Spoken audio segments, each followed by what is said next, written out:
Bismillahirrahmanirrahim.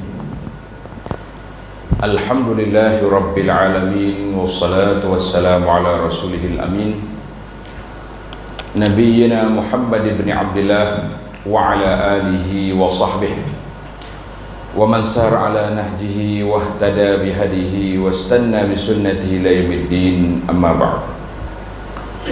Yang dihormati pengurusi majlis, pengurusi dan ahli yang terkuasa masjid, yang berbahagia Ustaz Abdullah Bukhari, muslimin dan muslimat, para jemaah sekalian, Assalamualaikum warahmatullahi wabarakatuh. Alhamdulillah, kita panjatkan kesyukuran kepada Allah Azza wa Jalla kerana pada malam yang bahagia, yang ceria ini kita dapat bersama dalam majlis ilmu, iaitulah majlis membincangkan tentang perkara yang berkait dengan jantung hati kita yang sangat penting untuk dijaga.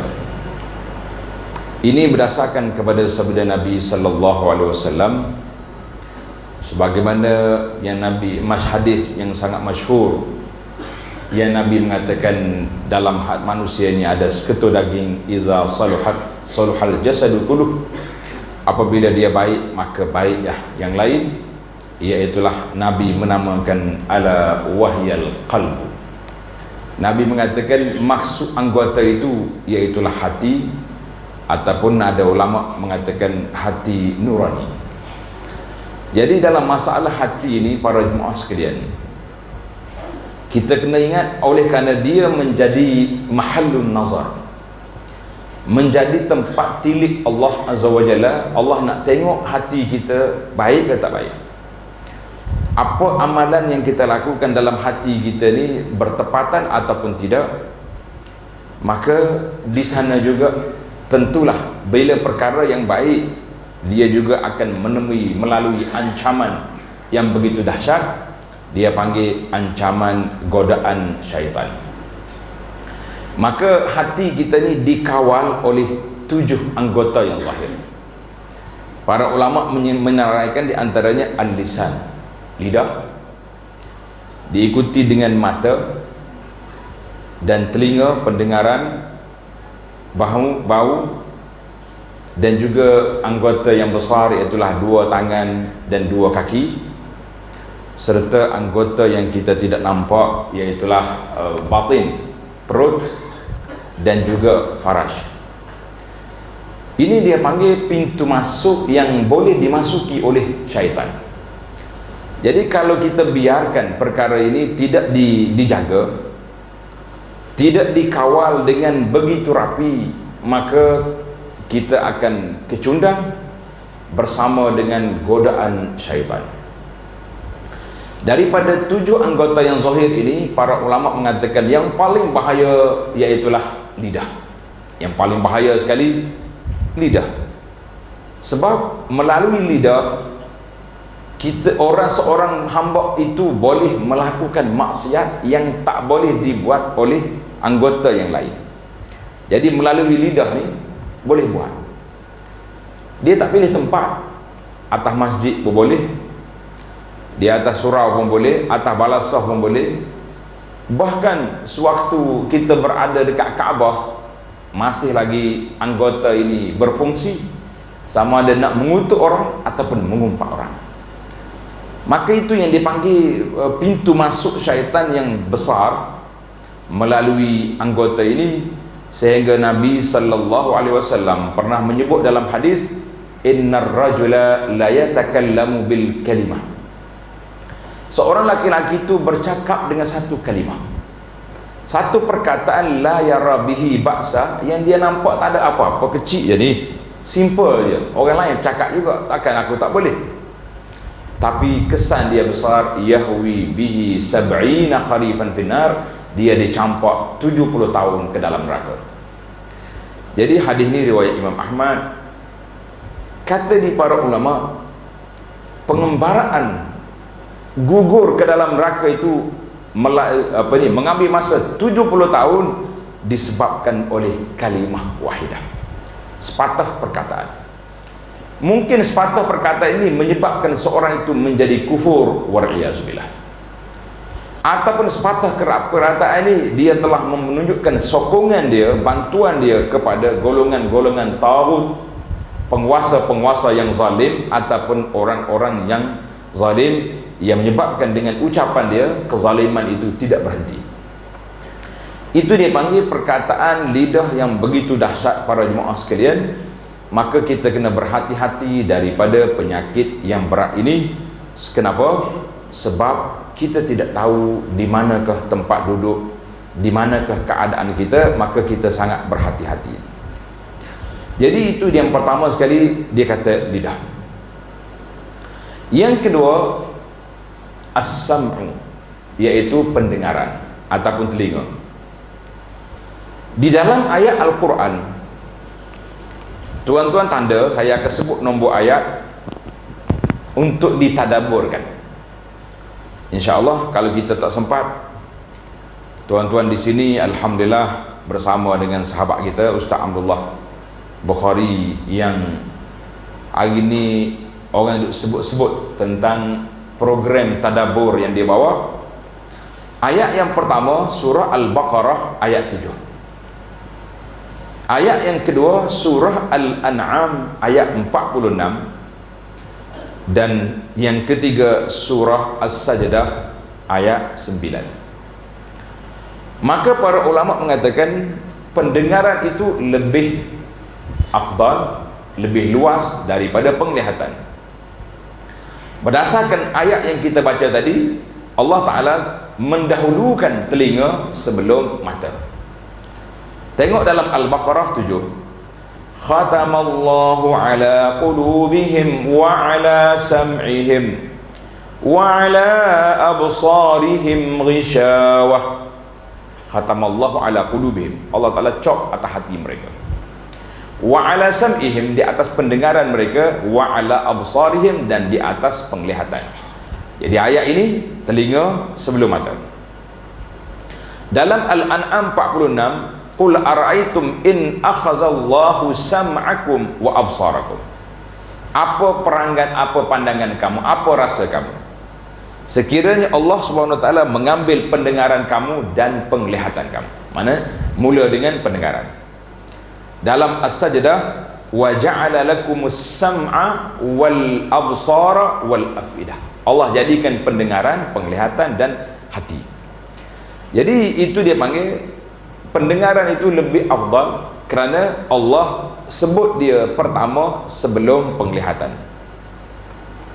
Sebab yang kedua, tanda sebab yang kedua, penglihatan, pendengaran lebih besar daripada penglihatan, sebab dalam surah Al-Isra ayat 36 Allah Subhanahu wa taala sebut innas sam'a wal basara wal fuada kullu ulaika kana anhu mas'ula. Innas sam'a, pendengaran, wal basar, penglihatan, wal fuad, dan hati, semua itu akan dihitung, dikira di hadapan Allah Azza wa Jalla.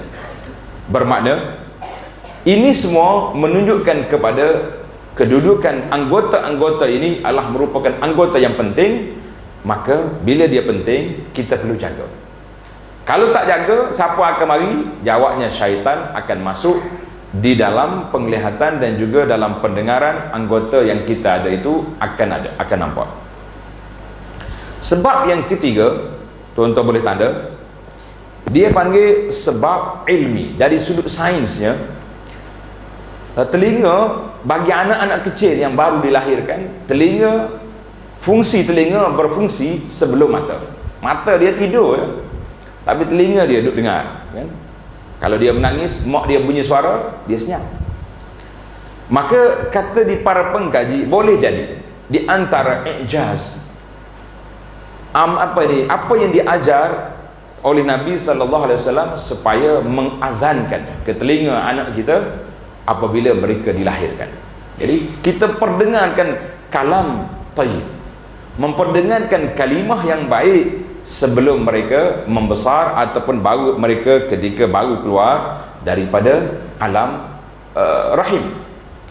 Yang keempat, Sabab akli, pendengaran dapat mendengar dari semua sudut. Orang cakap di belakang pun dia dengar, depan pun dia dengar, dalam gelap pun dia dengar, dalam cerah pun dia dengar. Berbeza dengan mata, hanya dapat tengok yang ada di hadapan dan dibantu oleh cahaya. Namun begitu, ada ulama yang mengatakan wa faslul khitab. Dalam perbincangan ini tak payahlah kita panjang-panjangkan cerita. Ahli falsafah mengatakan mata lebih baik sebab dia nampak warna, nampak tu nampak ni. Dan ahli fiqh mengatakan telinga lebih utama. Kerana itu kita lihat ulama-ulama besar ramai yang buta, tak nampak, tapi dia hafal Quran, dia hafal hadis, dia hafal kitab-kitab. Pandangan-pandangan ulama yang muktabar ada dalam kepala dia, hasil daripada dia dengar. Maka di antara faslul khitab, orang panggil kesimpulan daripada perbincangan ini, bahawa telinga a'ammu wa ashmal, lebih umum dan lebih merangkumi pendengarannya, tetapi mata atammu wa akmal, lebih sempurna.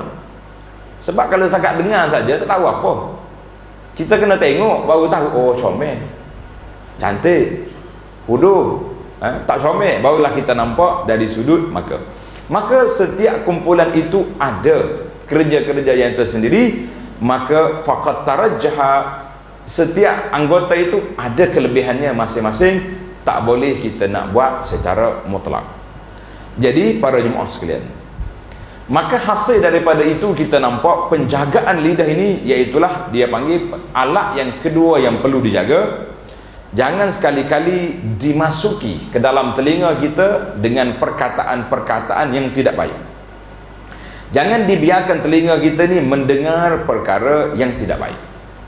Sebab apa? Kalau dia dengar benda yang tak baik, akan melekat dalam telinga. Mudah, orang panggil mudah masuk dalam kepala dia perkara yang tidak baik. Seorang ulama nama dia Sa'ad Al-Qusayr, dia kata apa? Nazara ilayya Amr bin Atbah. Jadi seorang ulama nama Amr bin Atbah tengok kepada Sa'ad. Sedang ada seorang laki-laki sedang maki seorang laki-laki depan dia. Faqal, maka tuan guru ni kata apa? Wailak, dia kata usah awak. Saya kata apa benda ni? Saya tengok je dia kelahi, saya tak campur. Dia kata la, nazih sam'aka anistima'il khana, bersihkan lidah telinga kamu itu daripada dimasuki oleh suara-suara bantahan, bantah membantah. Sebab bila kita dengar orang berbantah, kita akan mesti dalam kecenderungan kita akan cenderung kepada salah seorang daripada dua. Sedangkan kita tak tahu pun apa kes dia kelahikan apa, kita pun tak tahu. Jadi di sinilah kata di para ulama, tuan-tuan boleh tulis kata-kata yang menarik ini, kata-kata peringatan ini. Mereka mengatakan yufsidun namam sa'ah, yufsidun namam fi sa'atin ma la yufsidus sahiru syahar. Orang yang menjadi batu api, yang duk meracuni telinga orang, dia pergi dekat orang yang bisik masuk, dia pergi dekat orang ni kata ke orang ni, boleh merusakkan seorang manusia itu dalam beberapa saat. Dan perkara yang tersebut ada kalanya tak mampu dibuat oleh ahli sihir berbulan-bulan lama. Orang yang sakit hati dengan orang, dia pergi jumpa ahli sihir.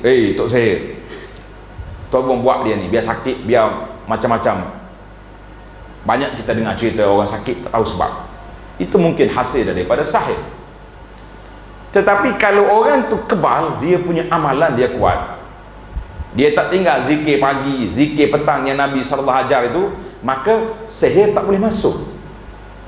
Sebab itulah Nabi kata kena baca zikir pada pagi, zikir petang. Siapa je baca ni tidak diganggu oleh syaitan, tidak diganggu oleh binatang-binatang contohnya. Jadi kita baca, maka sihir lumpuh, dia tak boleh nak rempuh masuk.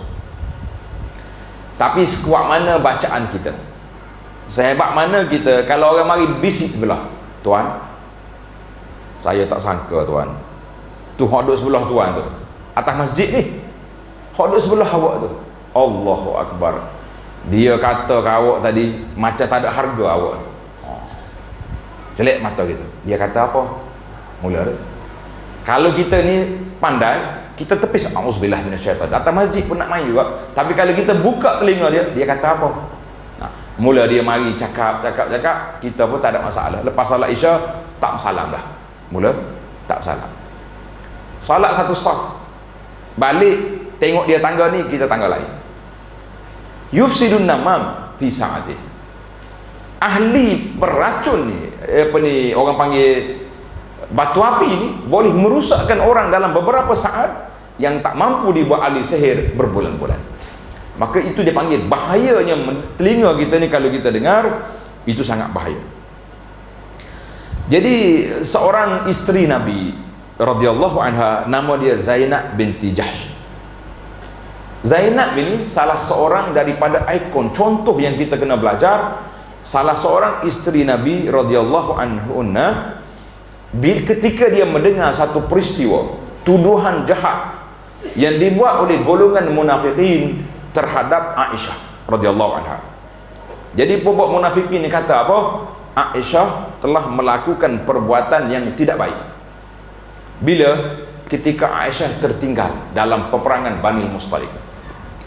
Jadi orang lain duduk kata macam-macam.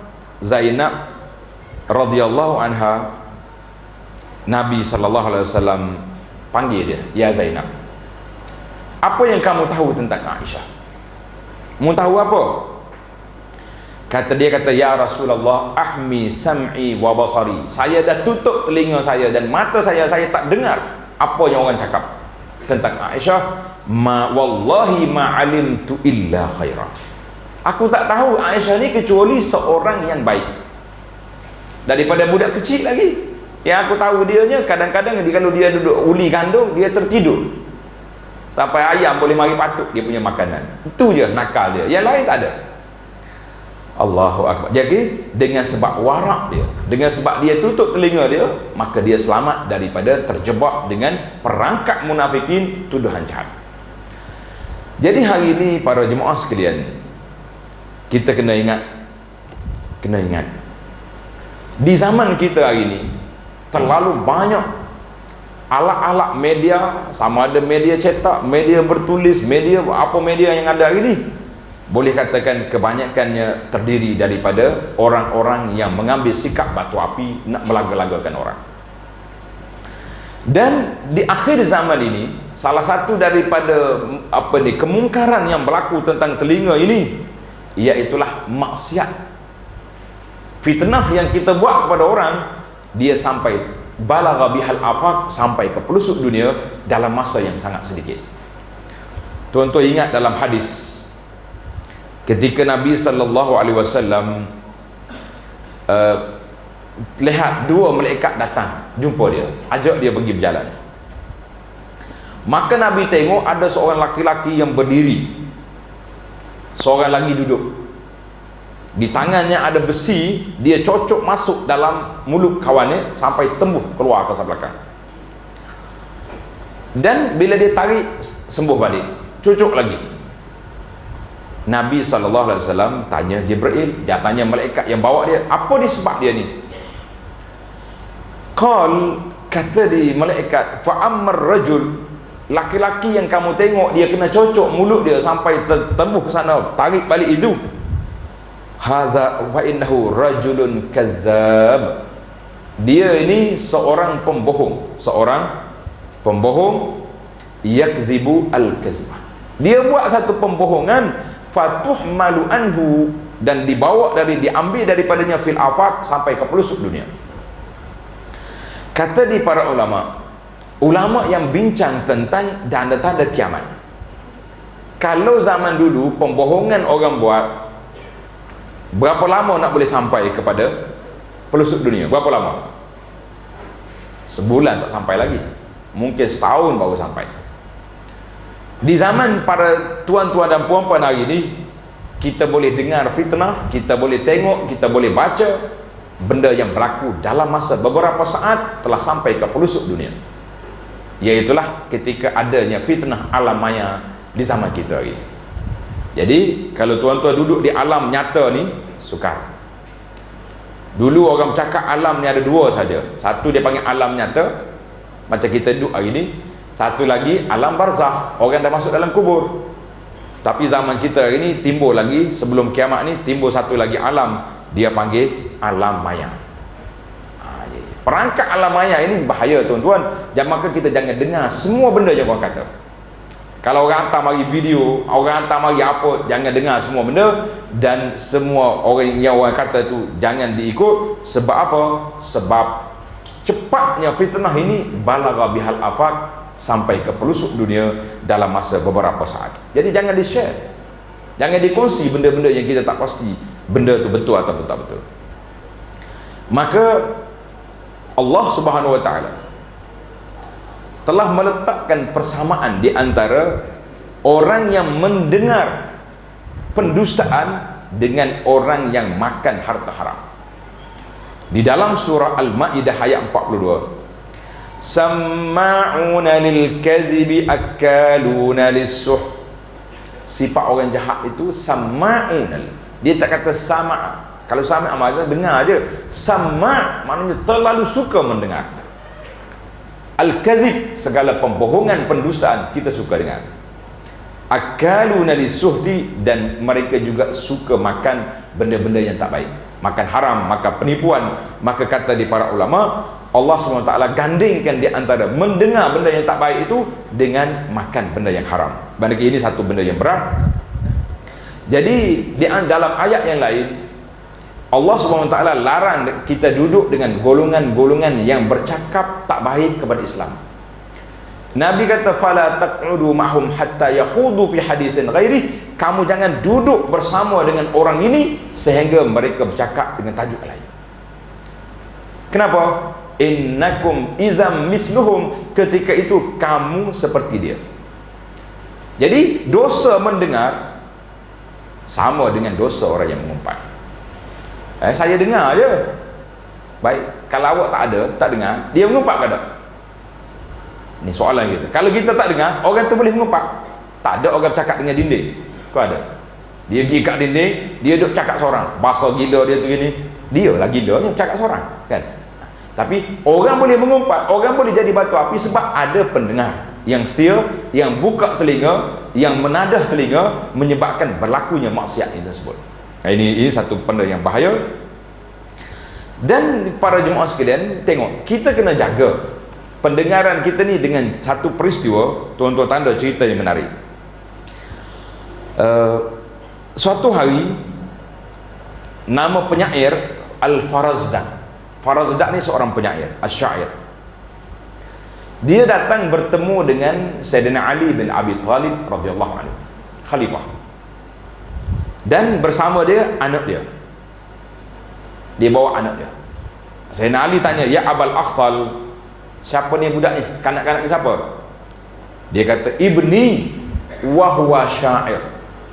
Anak aku ni seorang penyair hebat. Kata, patut Sayyidina Ali pujilah. Oh bagus, anak awak ni seorang bakal menjadi artis di masa depan. Contohnya. Lah, Ali kata apa? Alimhul Quran fa in bahwa khairul lahu minasyair. Ali kata, sibukkan dia, ajarkan dia Quran, lebih baik daripada kamu duk ajar dia jadi syair. Jadi katanya fakana zalika fi nafsil Farazdak. Maka dengan sebab itu masuk dalam hati, dia dengar satu nasihat daripada Zainal Ali, jatuh ke dalam hati Farazdak, dan pada ketika itu dia telah bawa anak dia ni sampai hafaz Al-Quran. Kata di penulis, fahafizhu fi sanatin, setahun ingat Quran. Subhanallah. Karena itulah ana buat satu teguran kepada sebahagian daripada penganjur ma'had tahfiz. Ada setengah ma'had tahfiz, tempat-tempat mengaji agama ni, kita hantar anak suruh mengaji hafal Quran. Dia pergi duk ajar budak ni hafal nasyid, apa itu ini.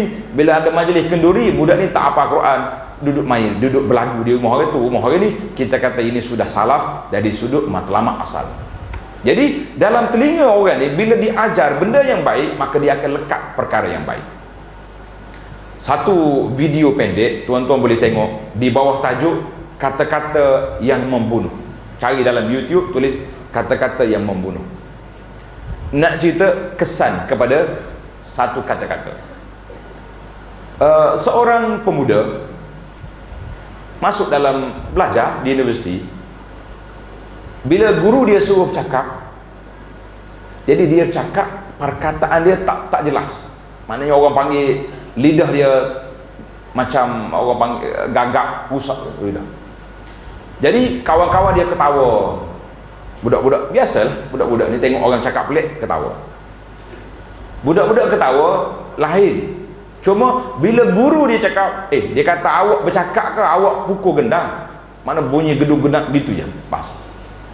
Jadi kata di pembawa cerita ni kata, budak-budak ni balik ke rumah dia malu dalam satu kelas ketawa dengan dia, dan guru juga telah mengeluarkan perkataan yang tak baik, akhirnya dia telah bunuh diri.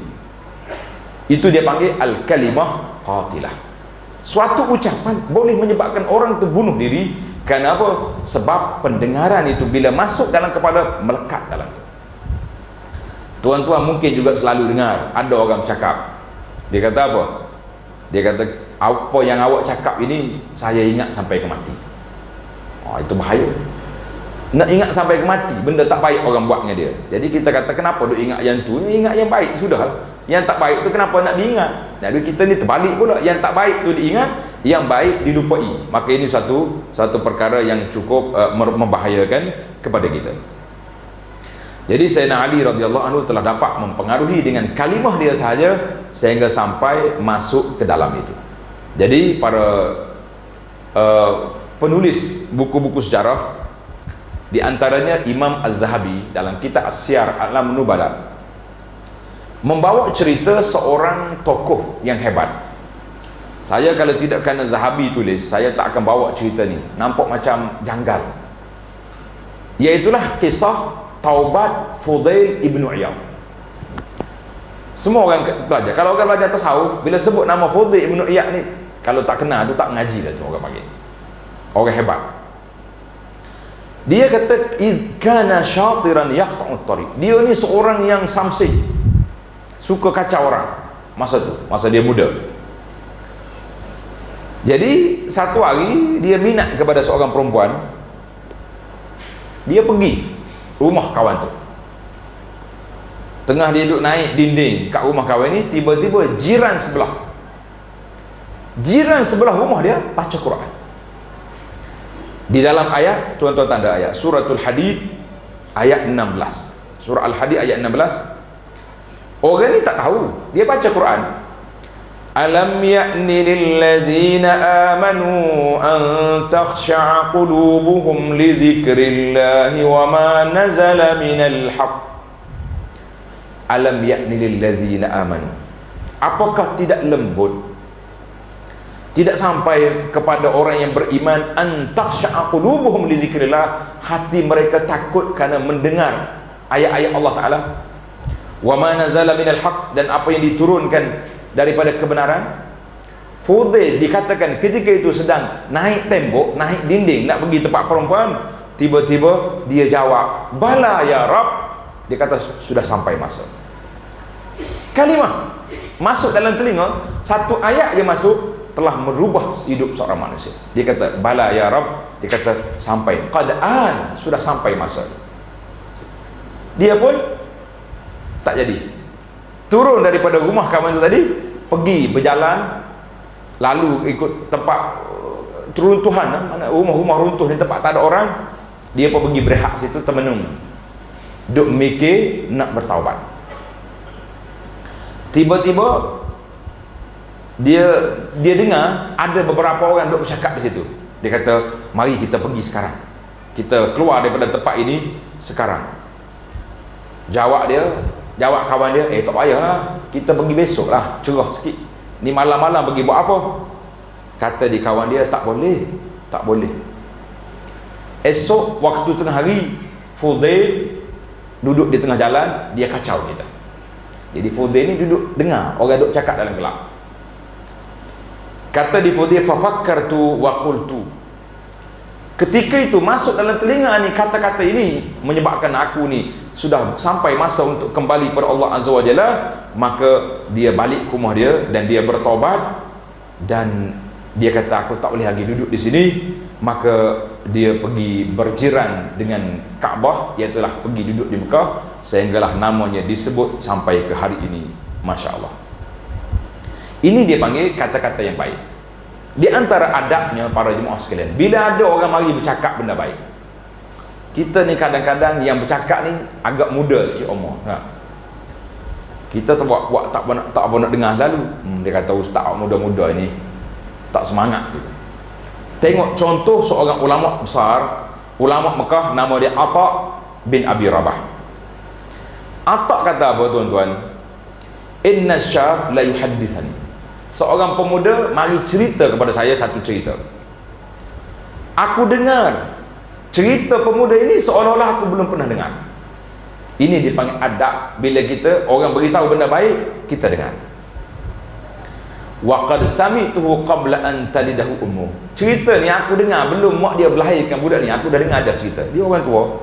Tetapi dia kata itulah adab. Sama juga riwayat ini dibawa daripada Sufyan Ats-Tsauri rahimahullahu taala, bila orang mari cerita benda baik maka kita dengar. Cuma bila telinga kita ni para jemaah, maka inilah yang kita bimbang hari ini. Bila kita terlalu banyak mendengar, sebagaimana kata di para penulis mengatakan, wa iza sami'ta faqammish. Bila mu dengar, kamu boleh dengar apa yang orang cakap. Bila? Kalau kita ada kemampuan untuk nak menilai. Tapi kalau kita tak ada kemampuan nak menilai, semua yang orang cerita betul belaka, jadi masalah. Karena itulah kita kena pilih cerita-cerita, maklumat-maklumat yang kita nak ambil. Kalau kita tak ada filter nak tapis, biarlah kita cari maklumat yang jelas, yang sahih. Banyak cerita-cerita. Kalau tuan-tuan pergi ke pejabat, sebuah buku yang diterbit oleh Jakib, nama dia Al-Israiliyat, cerita-cerita Israiliyat dan cerita palsu dalam kitab-kitab tafsir. Salah satu daripada cerita kita dengar seronok, cerita Ud bin Unuk nama dia. Tuan-tuan pernah dengar nama Ud bin Unuk ni? Nama apa pelik dah. Dia kata besar lah Ud bin Unuk ni, sekali dia kencing tenggelam dunia. Kalau mari ustaz dah cerita, dia bertambah lagi besar mana tu. Dia tambah pula gak semangat, sukalah kita ni. Tengok cerita tu dia panggil cerita-cerita yang pelik, cerita yang palsu. Jadi kalau cerita yang pelik, cerita yang palsu, setakat nak suka taklah berat sangat. Tetapi kalau cerita yang menyentuh ismatul anbiya, yang menyentuh tentang kehormatan para nabi alaihi wassalatu wassalam, di antara cerita yang menyentuh nabi-nabi yang banyak disentuh cerita mereka, iaitulah Nabi Yusuf alaihissalam. Tuan-tuan kalau nak beli cerita Yusuf, cinta Yusuf dengan Zulaikha, jangan beli. Sebab banyak cerita-cerita Israiliyat dalam itu. Sahabat saya Dr. Ahmad Najib, dia buat kajian tesis PhD dia di dalam Israiliyat yang ada dalam cerita tafsir Tabari. Dia kata dalam cerita Yusuf ada 12 riwayat yang memang kalau kita dengar, tuan-tuan seronok dengar tapi tak percaya, sebab terlalu dahsyat, seolah-olah Yusuf ni nak melakukan perbuatan yang tidak baik dengan Imra'atul Aziz. 12 riwayat dalam kitab Tabari. Jadi Tabari tak bersalah. Sebab apa tak bersalah? Sebab dia bawa dengan sanad. Bila orang dengar, orang tengok dia ni pembohong, orang tahulah cerita palsu. Jadi para jemaah sekalian, banyak cerita-cerita yang dibawa, maka itu berat. Jadi dalam masalah pendengaran kita ini, para ulama mengatakan ada 2 cara penggunaan syaitan kepada telinga. Tuan-tuan tanda. Yang pertama dia panggil penyakit syahwat. Penyakit syahwat yang dia bawa masuk ke dalam pendengaran kita. Kadang-kadang kita ni suka dengar benda-benda tak baik. Kenapa orang suka dengar lagu-lagu? Lagu-lagu yang mengenai perempuan, mengenai apa ni, benda-benda yang ini. Sebab telinga tu boleh khayal, dengar, menghayati. Kadang-kadang sambil-sambil dengar tu tangan, kaki semua bergerak belakang. Sebab menghayati, itu dia panggil masuk dalam telinga kita. Jadi syahwat masuk melalui telinga ini. Kita suka dengar benda yang pelik-pelik, suka dengar benda yang kadang-kadang memang benda yang masalah. Maka Nabi SAW, isteri-isteri dia telah diajar. Apa diajar? Telah diajar oleh Allah Azza wa Jalla Fala takhda'na bil qaul. Isteri Nabi, jangan kamu bercakap dengan suara yang manja, tak boleh. Nanti orang-orang yang munafik ini, fayatma alladhi fi qalbi maradun, orang-orang yang munafik, yang sakit hati ini suka dengan suara perempuan. Jadi wanita-wanita kita kalau nak cakap dengan laki-laki ajnabi, ia bukan mahram, ia bukan adik-beradik dia, bercakap guna bahasa bukan bahasa kasar, suara yang tidak dilembutkan. Itu dia panggil cara. Sebab manusia ni bila dia dengar, kata di Al-Imamul Alusi dalam tafsirnya Ruhul Ma'ani, ruwiya an ba'di azwajin Nabi, diriwayatkan sebahagian daripada isteri Nabi bila bercakap dia letak tangan dia di mulut. Jadi supaya suara dia tu tidak jadi lembut. Bila orang bercakap, orang nak belajar dengan dia di sebalik tabir, maka itu di antaranya. Dan Nabi SAW sendiri larang orang perempuan menceritakan kepada suami dia kecantikan perempuan lain. Jadi bila duk dengar, suami duk khayal, dia pegang bini dia tapi teringat ke cerita tadi. Ini bahaya. Maka kerana itulah para ulama mengatakan penulis-penulis novel, banyak penulis-penulis novel ni duk tulis novel-novel yang mengaruh tentang buat sifat perempuan, seolah-olah orang baca buku ni macam nampak tuan kat depan. Ini semua perbuatan-perbuatan mungkar, walaupun dia tulis. Dan Nabi kita sebut di sini, jangan menceritakan kepada suami. Seorang perempuan itu dilarang menceritakan kepada suami benda-benda yang tak baik ini. Sebab apa? Sebab dibimbangi suami dia, seolah-olah dia terbayang nampak kawan tu. Jadi ini dia panggil maradus syahwat. Jadi penyakit syahwat ini cukup berat. Maka para jemaah sekalian, satu lagi yang kedua yang diguna oleh syaitan melalui penyakit ini, dia panggil marad asyubhah, iaitulah penyakit melalui keraguan yang ditimbul oleh syaitan. Dalam hadis Nabi SAW yang diriwayat oleh Imam Abu Daud daripada Abu Hurairah, kata Nabi SAW, yushikuna ayatasa'alun, orang ni suka bertanya-tanya, orang ni suka duk tanya-tanya, hatta yaqula qailuhum, akan ada orang yang berkata haza khalqul khalq, haza Allahu khalaqal khalq, Allah telah mencipta segala makhluk. Jadi kita tanya orang tu, orang ni, maka soalan dia yang terakhir dia mari tanya apa dia? Faman khalaqallah, siapa pula yang mencipta Allah? Bila mari di sini kita dengar soalan-soalan mari dalam telinga kita macam ni, fa iza qalu zalik, kalau ada orang cakap begitu, hendaklah kamu jawab huwallahu ahad Allahus samad lam yalid wa lam yulad wa lam yakul lahu kufuwan ahad, dan kita ludah sebelah kiri kita 3 kali. Dan wal yasta'iz minasyaitan, kita berkata auzubillahi minasyaitanir rajim. Ini dipanggil penyakit syubhat yang ditimbulkan oleh golongan syaitan. Sehingga kan Sufyanus Tsauri, seorang ulama, dia kata apa? Man sami'a bid'atan, siapa dia dengar benda-benda yang tak baik, contohnya ajaran sesat, fala, maka jangan sekali-kali kita cerita kepada orang lain. Sebab apa? Bila cerita, masuk dalam kepala dia. Saya bila baca Sufyanus Tsauri ni, saya teringat kepada anak saya nama Ahmad, kecil, umur 4 tahun, dekat 4 tahun. Waktu timbul isu Syiah hari Ashura baru ni kan, Syiah duk pukul tubuh dia ni, pukul tubuh.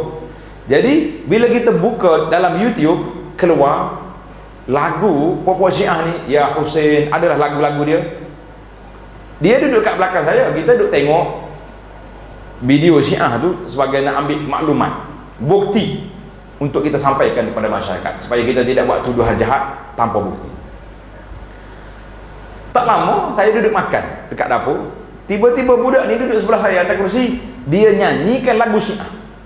Ya Hussein, kata subhanallah, budak 3 tahun, Ya Hussein. Tengok, ini ceritanya. Maknanya pasal itulah Sufyanus Tsauri kata, kalau kamu dengar ahli-ahli bid'ah seperti puak Syiah ni duduk dengan lagu-lagu dia, jangan diikut, jangan diperdengarkan kepada orang lain. Sebab apa?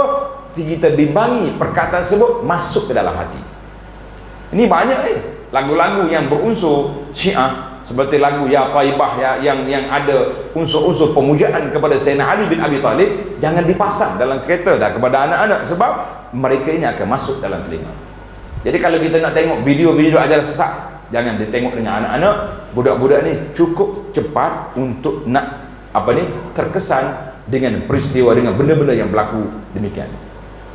Dan terdapat ramai di kalangan para ulama-ulama yang besar seperti Muhammad bin Sirin. Muhammad bin Sirin ni seorang yang sangat warab orangnya. Dia kata, sehingga kan kalau mak dia ada dalam majlis ni, orang tengok Muhammad bin Sirin, diam. Orang kata Muhammad ni takut ke mak ke? Bukan takut, dia hormat sangat kepada ibu dia. Jadi kata di Muhammad bin Sirin, seorang laki-laki mari dekat dia, duduk bercakap tentang masalah qadar, masalah orang yang tak percaya kepada takdir Allah. Dia kata Tuhan tak ada takdir apa-apa, kita buat sendiri je, lepas tu malaikat tulis. Faqala Muhammad, bila mari lagu ni, Muhammad kata apa? Dia terus baca ayat Quran, innallaha ya'muru bil 'adli wal ihsan, sampai kepada akhir ayat. Qala wa wada'a isba'i yadihi fi uzunayhi, dia ambil dua jari dia masuk dalam telinga. Tuan-tuan bayangkan, Muhammad ibn Sirin, ayatun min ayatillah fil wara', orang alim, orang yang begitu hebat, tapi bila dia dengar kalimah yang tak baik, dia tutup telinga. Jadi bagaimana dengan kita yang tak mampu nak tepis, tak mampu kita nak buat? Hari ini saya tengok satu fenomena yang cukup dahsyat. Fenomena yang tak baik yang berlaku dalam masyarakat kita ni, iaitulah ketika datangnya fitnah alam maya. Hari ini tuan-tuan, seorang-seorang kita ni berapa grup ada? Kita tak tahu grup apa ni. Kan kita semua ni pakai mazhab baru ni, dia panggil mazhab wasafi. Kau tak ada mazhab ni? Tak ada warna. 2-3 grup seorang-seorang ada tak? Grup masjid lah, grup surau lagi, grup sekolah rendah pun ada juga. Jumpa balik semua kat gawe-gawe hak lama, jumpa balik. Jadi dalam grup ni tuan-tuan banyak terima maklumat-maklumat yang tak tahu sahih tak sahih. Yang sedaknya dia post dulu, lepas dia tanya kat bawah, betul ke cerita ni? Awak tanya siapa? Dalam grup dia tu kawan-kawan geng-geng dia belaka, semuanya tak tahu apa pun kan. Jadi kalau nak tanya, kalau nak maklumat, kalau nak kesahihan, bukan tanya dalam grup, pergi tanya ustaz-ustaz yang kita percayai dengan ilmu mereka, ada kepakaran dalam bahasa ini, baru kita tanya. Ni kita duk post benda-benda. Jadi orang yang baca, berapa peratus mesti ada dan akan terlekat dalam perasaan dia yang tak baik. Jadi itulah dia panggil bahayanya telinga kita ni. Maka kita biarkan telinga kita, jangan kita biarkan telinga kita ni mendengar perkara-perkara yang tak baik, sebagaimana dalam hadis Nabi sallallahu alaihi wasallam, wal uzunani tazniyan, dua telinga dia merzina, wa zinahuma al-istima'. Zina dia tu mendengar perkara-perkara yang tak baik. Di antara anggota yang kita kena jaga lagi para jemaah sekalian, iaitulah dua kaki kita.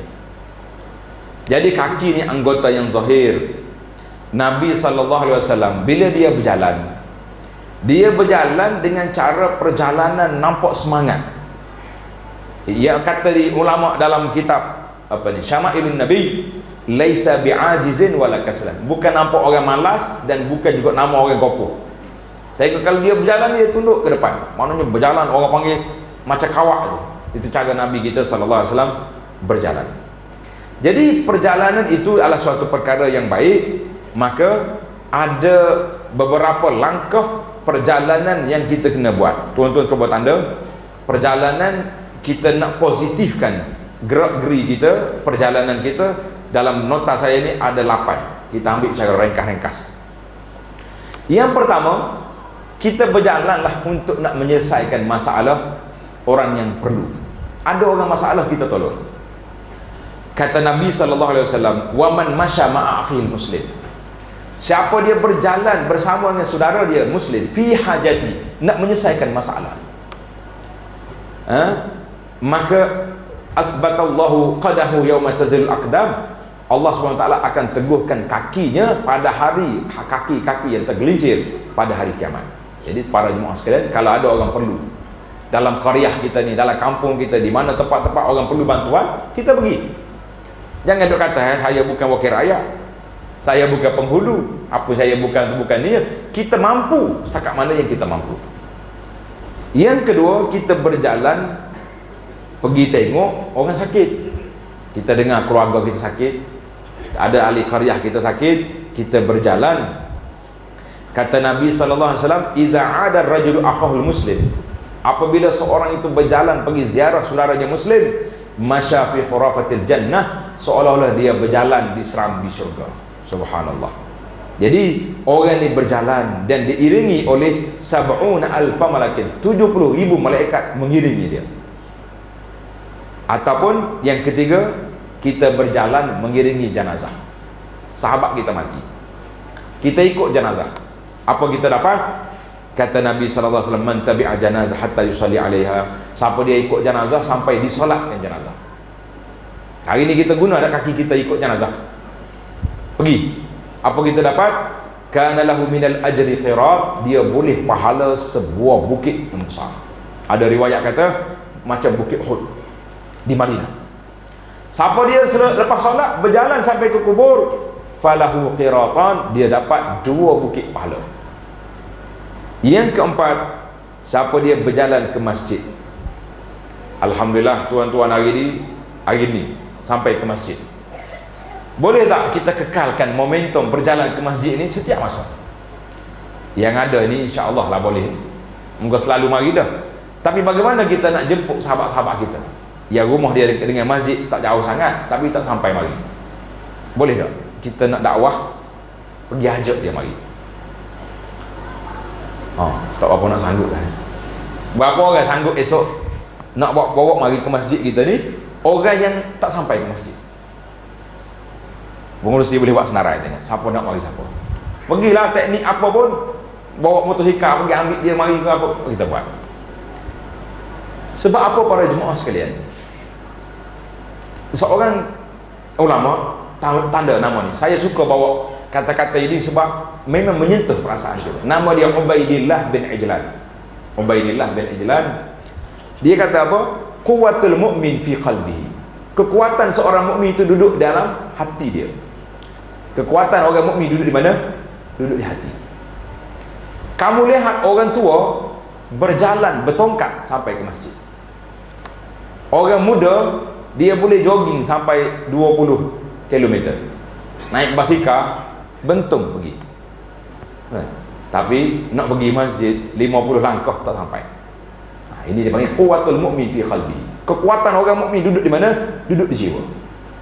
Fizikal tu memanglah membantu, tapi kalau tak mampu nak pergi pun dia boleh naik kereta tolak, boleh naik kereta anak dia tolong hantar. Jadi banyak lagi cara-cara nak pergi. Yang kata Nabi sallallahu alaihi wasallam, setiap orang yang ambil wuduk kemudian berjalan ke masjid, fasallaha ma'an nas, dia solat bersama dengan jamaah muslimin, ghafarallahu lahu dzunub, Allah Taala ampunkan dosa kita. Panjanglah hadis-hadis ini, saya ambil yang ringkas saja. Yang kelima, ataupun kita berjalan pada hari Minggu ke masjid. Tuan-tuan, hari Jumaat, tapi payahlah sini, hari Jumaat kita kerja kan, hari Jumaat kita bekerja.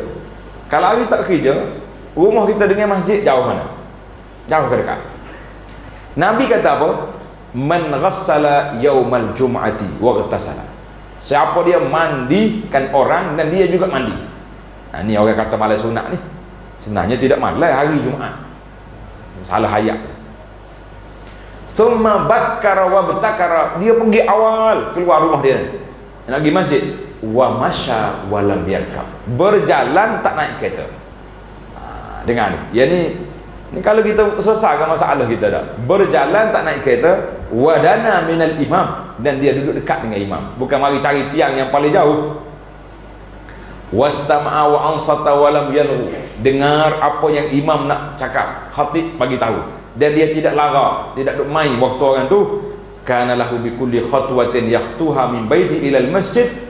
Dan setiap langkah yang dia pergi masjid itu, iaitulah diangkat darjat dia dan dihapuskan kesalahan dia dan ditulis baginya pahala yang begitu besar di sisi Allah Azza wa Jalla.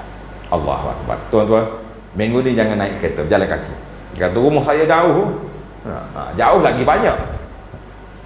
Yang keenam, ziarah saudara kita. Ziarah. Kita berjalan pergi ziarah saudara kita.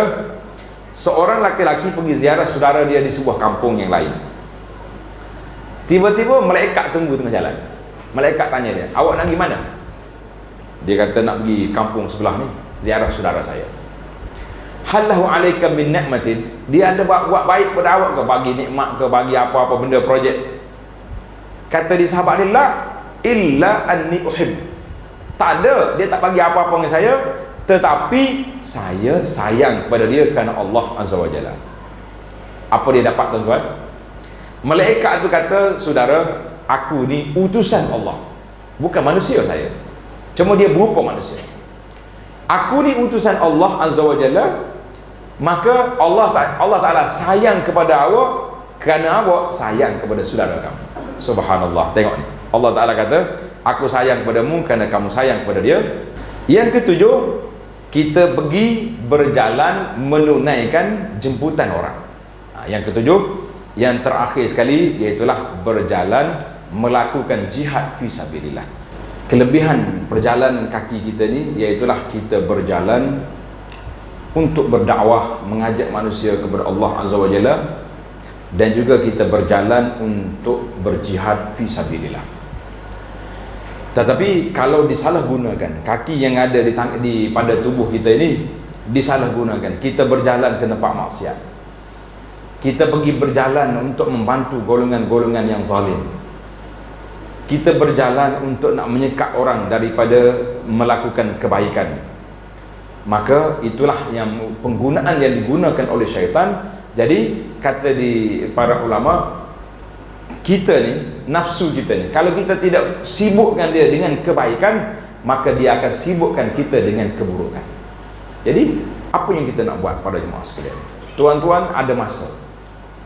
Contohnya pada hari-hari hujung minggu ni kita ada masa. Apa patut kita buat supaya kita tidak lara, supaya kita tidak leka, supaya kita tidak terjebak dengan benda-benda yang tidak baik? Maka kita buat. Minggu ni ada majlis ilmu, kita berjalan ke sana. Ada majlis gotong royong membersih kawasan, bersih kubur, pergi ziarah kawan-kawan kita yang sakit dalam kawasan kita ni. Jadi perjalanan yang kita buat ini, tadi saya dah sebut cara ringkas, tuan-tuan boleh dengar sendiri bagaimana yang telah disebut oleh Nabi sallallahu alaihi wasallam di dalam masalah ini. Jadi subhanakallahumma bihamdika asyhadu an la ilaha illa anta astaghfiruka wa atubu ilaik. Wa sallallahu ala nabiyyina Muhammad wa ala alihi wa sahbihi ajma'in. Walhamdulillahi rabbil alamin. Wassalamu alaikum warahmatullahi wabarakatuh.